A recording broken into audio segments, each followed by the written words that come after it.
Hi friends, welcome back to our channel. 7ാം ക്ലാസ്സിലെ അടിസ്ഥാന ശാസ്ത്രം 2022-23 വർഷത്തെ ക്വസ്റ്റ്യൻ പേപ്പറാണ് നമ്മൾ നോക്കുന്നത്. അപ്പോൾ ആദ്യം നമ്മൾ മലയാളം മീഡിയമാണ് നോക്കുന്നത്, അതിനുശേഷം നമ്മൾ ഇംഗ്ലീഷ് മീഡിയവും അപ്ലോഡ് ചെയ്യുന്നതാണ്.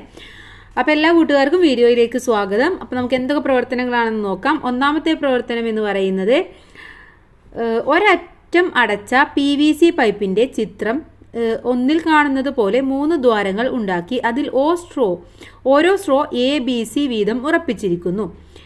ചോദ്യം: ഈ പൈപ്പിൽ ജലം നിറച്ചാൽ ഏത് സ്ട്രോയിലൂടെയാണ് ജലം കൂടുതൽ ശക്തിയായി പുറത്തേക്ക് വരുന്നത്? ഏതാണ്? ഇവിടെ ABC 3 എണ്ണമാണ് ഉള്ളത് അല്ലേ. അപ്പോൾ ഈ പൈപ്പിൽ ജലം നിറച്ചു കഴിഞ്ഞാൽ ഏറ്റവും കൂടുതൽ വെള്ളം വരുന്നത് ഏതിലൂടെയായിരിക്കും? സിയിലൂടെയായിരിക്കും അല്ലേ. കാരണം അവിടെയാണ് ഏറ്റവും കൂടുതൽ മർദ്ദം ഉണ്ടാവുന്നത്. അതുകൊണ്ട് സിയിലാണ് ഏറ്റവും കൂടുതൽ വെള്ളവും നിൽക്കുന്നത്. അപ്പോൾ അവിടെ മർദ്ദം കൂടുകയും ഏറ്റവും കൂടുതൽ വെള്ളം വരുന്നതും സിയിലൂടെയായിരിക്കും. ഇനി ബി ചോദ്യം: ചിത്രം 2 കാണുന്നത് പോലെ ഒരേ ഉയരത്തിൽ ചുറ്റുമായി ദ്വാരങ്ങൾ ഉണ്ടാക്കി സ്ട്രോ ഉറപ്പിക്കുന്നുവെങ്കിൽ ജലം പുറത്തേക്ക് ഒഴുകുന്നതിന് എന്ത് വ്യത്യാസമാണ് ഉണ്ടാവുക എന്നാണ് ചോദിച്ചിട്ടുള്ളത്.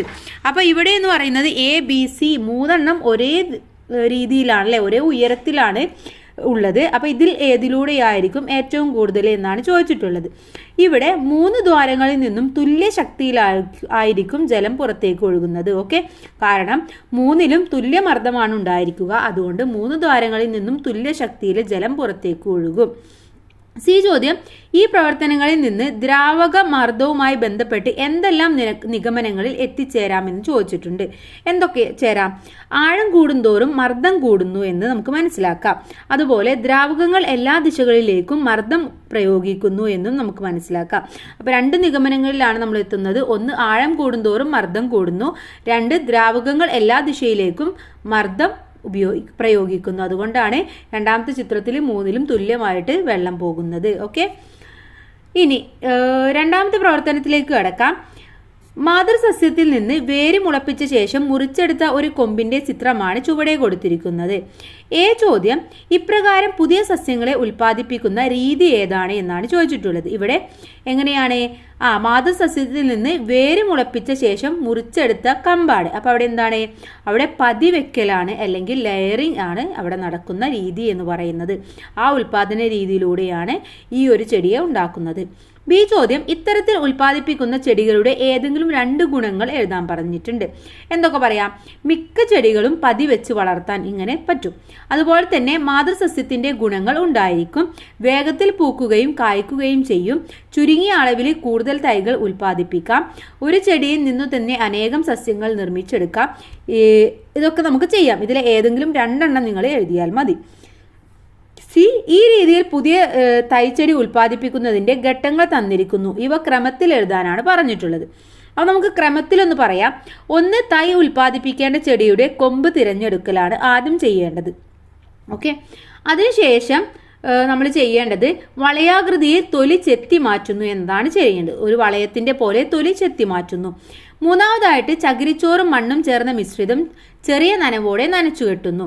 അതിനുശേഷം പോളിത്തീൻ ഷീറ്റ് കൊണ്ട് പൊതിയുന്നു. അവസാനം കൊമ്പ് മുറിച്ചു മാറ്റി മണ്ണിൽ നടുന്നു. ഇത് ക്രമമായിട്ട് എഴുതുകയാണ് നിങ്ങൾ വേണ്ടത്. ഇനി പ്രവർത്തനം 3ലേക്ക് കടന്നാലോ? പ്രവർത്തനം 3 രക്തപര്യന വ്യവസ്ഥയുമായി ബന്ധപ്പെട്ട് താഴെ കൊടുത്തിരിക്കുന്ന പട്ടിക പൂർത്തിയാക്കാനാണ് പറഞ്ഞിട്ടുള്ളത്. ഇവിടെ രക്തകോശങ്ങളെ ചുവന്ന രക്തകോശങ്ങൾ, രക്തപര്യന വ്യവസ്ഥയിലെ ഭാഗം എന്ന് പറയുന്നത് ഹൃദയമാണ്. അടുത്തത് ഏതാണ്? വെളുത്ത രക്തകോശങ്ങളാണ് അല്ലേ. രണ്ടാമതായിട്ട് വെളുത്ത രക്തകോശങ്ങൾ എന്ന് എഴുതണം. അതുമായി ബന്ധപ്പെട്ടത് ഏതാണ്? പ്ലേറ്റ്ലെറ്റുകളാണ്. ഓക്കെ, സോറി, അതുമായി ബന്ധപ്പെട്ടത് രക്തക്കുഴലുകളാണ്. വെളുത്ത രക്തകോശങ്ങൾ പോകുന്നത് രക്തക്കുഴലിലൂടെയാണ്. ഇനി അടുത്തത് ഈ പ്ലേറ്റ്ലെറ്റുകൾ എഴുതാം. അത് രക്തത്തിലാണ് ഉള്ളത്. ഓക്കെ, അപ്പോൾ ഒന്നാമത്തെ ഉത്തരം എന്ന് പറയുന്നത് വെളുത്ത കോശങ്ങൾ, രണ്ടാമതായിട്ട് വരുന്നത് പ്ലേറ്റ്ലെറ്റുകൾ, മൂന്നാമത് എന്ന് പറയുന്നത് രക്തക്കുഴലുകൾ, 4ാമത്തെ ആൻസർ രക്തം എന്നാണ് വരേണ്ടത്. ഇനി രക്തത്തിന് ചുവന്ന നിറം നൽകുന്ന ഘടകം ഏതെന്ന് ചോദിച്ചിട്ടുണ്ട്. ഏതാണ്? ഹീമോഗ്ലോബിൻ. ഹൃദയത്തിന്റെ ആരോഗ്യം നിലനിർത്താൻ എന്തെല്ലാം കാര്യങ്ങൾ ശ്രദ്ധിക്കണം? ഏതെങ്കിലും 2 എണ്ണം എഴുതാനാണ് പറയുന്നത്. 1, കൃത്യമായ വ്യായാമം ചെയ്യണം. അതുപോലെ തന്നെ പുകവലി, മദ്യപാനം എന്നിവ ഒഴിവാക്കൽ. കൊഴുപ്പ് കൂടിയ ഭക്ഷണ പദാർത്ഥങ്ങൾ ഒഴിവാക്കൽ. ഇതൊക്കെയാണ് നമ്മൾ ചെയ്യേണ്ടത്. ഇനി പ്രവർത്തനം 4ലേക്ക് കടക്കാം. കറന്നുവെച്ച പാല് ഏതാനും മണിക്കൂറുകൾക്കകം കേടാവുന്നത് നിരീക്ഷിച്ചിട്ടുണ്ടല്ലോ, നമുക്കറിയാവുന്ന കാര്യമാണല്ലേ. പാൽ കേടാകുന്നതിന്റെ കാരണം എന്താണ്? എന്തുകൊണ്ടാണ് പാല് കേടാകുന്നത്? കാരണം സൂക്ഷ്മജീവികളുടെ പ്രവർത്തന ഫലമായിട്ടാണ് പാല് കേടാവുന്നത്. ഇനി പാല് എളുപ്പം കേടാകാതിരിക്കാൻ നിങ്ങളുടെ വീടുകളിൽ സാധാരണ ചെയ്യാറുള്ള ഒരു പ്രവർത്തനം എന്താണ്? ഒന്നുകിൽ നമ്മൾ തിളപ്പിച്ച് വെക്കും, അതുമല്ലെങ്കിൽ ഫ്രിഡ്ജിൽ സൂക്ഷിക്കും. ഇത് രണ്ടുമാണ് നോർമലി നമ്മൾ ചെയ്യാറുള്ളത്. ഇനി പാൽ കേടാകാതെ സൂക്ഷിക്കാനുള്ള ശാസ്ത്രീയ മാർഗമാണല്ലോ പാസ്ചറൈസേഷൻ. ഈ രീതി വിശദീകരിക്കാനാണ് പറഞ്ഞിട്ടുള്ളത്. എങ്ങനെയാണ് പാസ്ചറൈസേഷൻ എങ്ങനെയാണ് ചെയ്യേണ്ടത് എന്ന് നമ്മുടെ ടെക്സ്റ്റ് ബുക്കിലുണ്ട്. അപ്പോൾ അത് കൂട്ടുകാരൊന്ന് വായിച്ച് മനസ്സിലാക്കിയതിന് ശേഷം എഴുതാം. ഇനി പ്രവർത്തനം 5 നോക്കാം. ശ്വസന വ്യവസ്ഥയുടെ മാതൃകയുടെ ചിത്രം നിരീക്ഷിക്കൂ. എന്ന് എഴുതിയ ഭാഗം ശ്വസന വ്യവസ്ഥയിലെ ഏതു ഭാഗത്തെയാണ് സൂചിപ്പിക്കുന്നത്? ഇവിടെ എന്ന് എഴുതിയത് ഏതാണ്? ശ്വസനനാളമാണ്. ഓക്കെ, ശ്വസനനാളമാണ്. ബി ചോദ്യം, ശ്വസന വ്യവസ്ഥയുടെ മാതൃകയുടെ പ്രവർത്തനം അടിസ്ഥാനമാക്കി ഉച്ഛ്വാസവും നിശ്വാസവും എങ്ങനെ നടക്കുന്നു എന്ന് വിശദീകരിക്കണം. എങ്ങനെയാണ്? നമുക്കറിയാം, ഇവിടെ ഡയഫ്രം താഴോട്ട് വലിക്കുമ്പോൾ ഔരസാശയത്തിൽ വ്യാപ്തി വർദ്ധിക്കുന്നു, ഔരസാശയത്തിലെ വായുമർദ്ദം കുറയുന്നു, വായു ശ്വാസകോശത്തിലേക്ക് പ്രവേശിക്കുന്നു. ഇതിനെ ഉച്ഛ്വാസം എന്ന് പറയുന്നു. ഡയഫ്രം പൂർവ്വസ്ഥിതിയിലാകുമ്പോൾ അവിടെ ഔരസാശയത്തിലെ വായുമർദ്ദം കൂടുകയും ശ്വാസകോശത്തിൽ നിന്ന് വായു പുറന്തള്ളുകയും ചെയ്യുന്നു. ഇതിനെ നിശ്വാസം എന്നും പറയുന്നു. ഇത് ടെക്സ്റ്റ് ബുക്കിൽ പറയുന്നുണ്ട്. കൂട്ടുകാർ ആ ഭാഗം ഒന്ന് വായിച്ച് മനസ്സിലാക്കി വെക്കുക. ഇനി പ്രവർത്തനം 6 നോക്കാം. ഒരു വൈദ്യുത സർക്യൂട്ടിന് സമീപം ചിത്രത്തിൽ കാണുന്നത് പോലെ കാന്തസൂചി ക്രമീകരിച്ചിരിക്കുന്നു. അപ്പോൾ ചിത്രം നന്നായിട്ട് മനസ്സിലാക്കുക, എവിടെയാണ് കാന്തസൂചി എന്ന് നിങ്ങൾ മനസ്സിലാക്കുക. ഓക്കെ, ഇനി ഇതിലെ ചോദ്യം എന്താണ്? സ്വിച്ച് ഓൺ ചെയ്യുമ്പോൾ കാന്തസൂചിക്ക് എന്ത് സംഭവിക്കും എന്നാണ് ചോദിച്ചിട്ടുള്ളത്. എന്താണ് സംഭവിക്കുക? കാന്തസൂചി ചലിക്കും, അല്ലെ? കാന്തസൂചി ചലിക്കും. ബി ചോദ്യം, ഇപ്രകാരം സംഭവിക്കാൻ കാരണം എന്തെന്ന് വിശദീകരിക്കാൻ. ഇവിടെ നമുക്കറിയാം, ചാലകത്തിലൂടെ വൈദ്യുതി പ്രവഹിക്കുമ്പോൾ ഉണ്ടാകുന്ന കാന്തിക മണ്ഡലമാണ് കാന്തസൂചിയുടെ ചലനത്തിന് കാരണമാവുന്നത്. വൈദ്യുതി പ്രവഹിക്കുമ്പോൾ കാന്തിക മണ്ഡലം ആ ഭാഗത്തുണ്ടെങ്കിൽ അതിന് എന്തായാലും ഒരു ചലനം സംഭവിക്കും. ഇനി ഈ ശാസ്ത്രതത്വം പ്രയോജനപ്പെടുത്തിയിരിക്കുന്ന ഏതെങ്കിലും 2 ഉപകരണങ്ങളുടെ പേരെഴുതാൻ പറഞ്ഞിട്ടുണ്ട്. ഒന്ന് വൈദ്യുത ഫാന്, അതുപോലെ തന്നെ ഇലക്ട്രിക് ബെല്ല്, വൈദ്യുത motor, mixer, grinder, washing machine, ഇവയൊക്കെ ഈ ഒരു രീതിയിൽ പ്രവർത്തിക്കുന്നതാണ്. ഏതെങ്കിലും 2 എണ്ണം എഴുതേണ്ടത്. ഇനി പ്രവർത്തനം 7 നോക്കാം. റോയും അമ്മയും ചായ ഉണ്ടാക്കുകയാണ്. ചായ ഉണ്ടാക്കുമ്പോൾ സംഭവിക്കുന്ന ചില കാര്യങ്ങൾ റോയി നിരീക്ഷിച്ച് പട്ടികപ്പെടുത്തിയിരിക്കുന്നത് നോക്കൂ. ഈ പട്ടിക പൂർത്തിയാക്കാനാണ് പറഞ്ഞിട്ടുള്ളത്. ഒന്ന്, വെള്ളം തിളക്കുകയാണ്. വെള്ളം തിളക്കുക എന്ന് പറയുമ്പോൾ അവിടെ എന്താണ്? സംവഹനമാണ് സംഭവിക്കുന്നത്. സംവഹനമാണ്.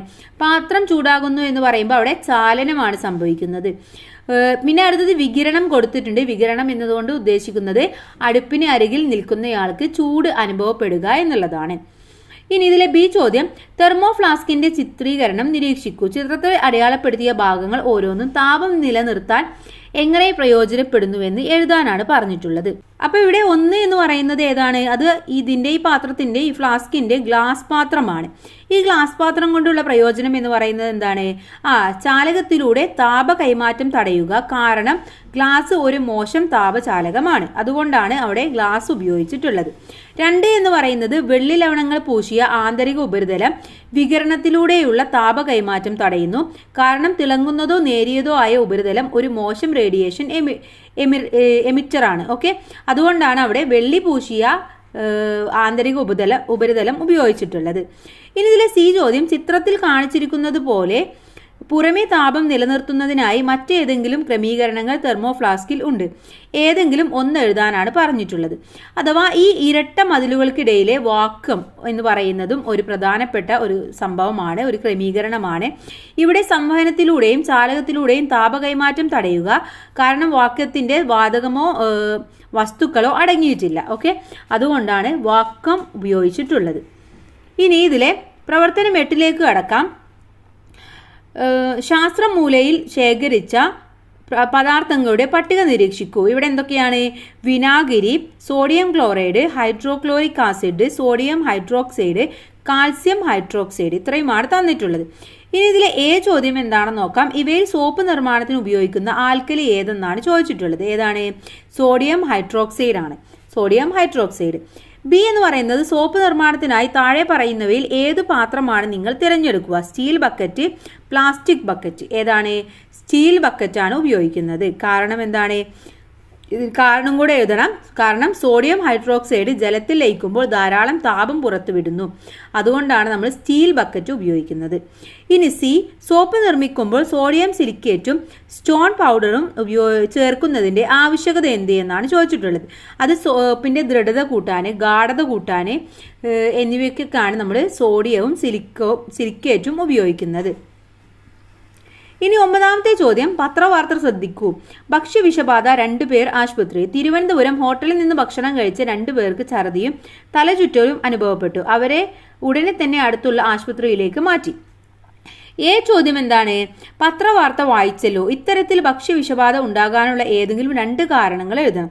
ഒന്നുകിൽ ചിലപ്പം ആ ഭക്ഷണത്തിൽ മായം ചേർത്തിട്ടുണ്ടാവാം, അല്ലെങ്കിൽ ഭക്ഷണ സാധനങ്ങളുടെ പഴക്കം കൂടുതലായിരിക്കാം. ഏതെങ്കിലും ആയിരിക്കും കാരണം.